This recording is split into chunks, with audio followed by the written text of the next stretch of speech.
गरीब परिवार में पैदा हुए, दलित परिवार में पैदा हुए और दुनिया की सारी पढ़ाई वो कर चुके थे। उसके बाद में जो है वो संविधान क्या रचयिता रहे। लेकिन जब बाबा साहब पढ़ाई कर रहे थे उस समय उनके ऊपर कितनी समस्याएं आई। उनको अछूत कहा गया, उनको गरीब कहा गया, उनको स्कूल में पानी नहीं पीने दिया जाता था, उसको जो है स्कूल में बैठने नहीं दिया जाता था। उसके बाद में उनको जो है हैंडपंप पे, नाले पे पानी नहीं पीने दिया जाता था।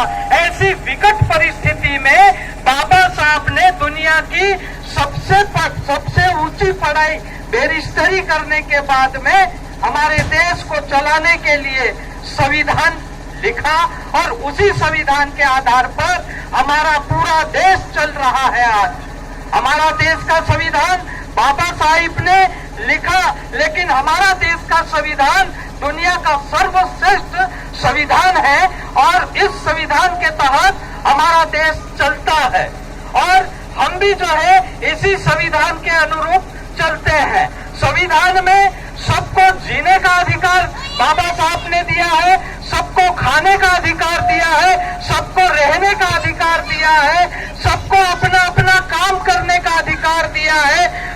छोटे बच्चे को स्कूल में शिक्षा देने का काम किया है, दवाखाने में जो है अच्छा स्वास्थ्य सुविधा देने का अधिकार दिया है। साथ साथ में जो है जो निचले तबके के लोग हैं, गरीब लोग हैं, उनको अन्य लोगों के बराबर आने के लिए बाबा साहब ने संविधान में ये व्यवस्था करके दी। तो साथियों, अभी हम लोगों ने यहाँ पर पूरे गांव के अलग अलग समाज के मुखिया लोगों को बाबा साहब की तस्वीर देके हम बाबा साहब का संविधान के बारे में उनको बताया और आप सबको भी बता रहे हैं कि बाबा साहब जो है इस देश का सर्वश्रेष्ठ संविधान लिखने वाले हैं। लेकिन जो है जो संविधान में हमारे मौलिक अधिकार है और दूसरे अधिकार हमको दिए गए हैं, वो अधिकार हमको नहीं मिल रहे हैं। इसीलिए हम बाबा साहब के जन्म दिवस के उपलक्ष्य में सारे लोग एकत्र होकर पलसित में रैली निकालकर जो हमारे अधिकार संविधान में छुपे पड़े हैं, उन सारे संवैधानिक अधिकार जो हमको मिलना चाहिए वो मिले। इसीलिए हम बाबा साहब को याद करते हुए, उनकी जन्म जयंती मनाते हुए, हमारे अधिकार की मांग करते हुए आज की रैली हम लोग निकाल रहे हैं और आशा करते हैं कि अभी जितने भी लोग इस रैली में, चाहे वो रैली के साथ में रहे हो या रैली को देखा हो या रैली को सुना हो, सारे लोगों ने इस रैली का सहयोग किया। इसलिए जो है पलसुत गांव के सभी लोगों को इस कार्यक्रम में सहयोग देने के लिए बहुत बहुत धन्यवाद हम देते हैं। साथ में ये आशा करते हैं कि सभी लोग अपने संवैधानिक अधिकार को पाने के लिए बाबा साहब ने एक ये भी अधिकार दिया है कि जिसका संवैधानिक अधिकार छीना जाता है उसको लेने के लिए वो आंदोलन कर सकता है, अपना संवैधानिक अधिकार ले सकता है। तो साथियों, बाबा साहब की तस्वीर अपने अपने घर में लगाकर बाबा साहब के लिखे हुए संविधान के बारे में हम लोग समझे, सोचे और हमारे संवैधानिक अधिकार को कौन हनन कर रहा है, कहाँ कहाँ हमारे संवैधानिक अधिकारों का हनन हो रहा है, वो हम कैसे लेंगे।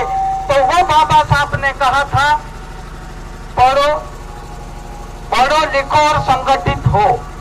तो हम लोग जो है पढ़ेंगे, चाहे कोई सी भी समस्या आ जाए, कैसी भी दिक्कत आ जाए, लेकिन हमको पढ़ना है, अच्छी शिक्षा लेना है।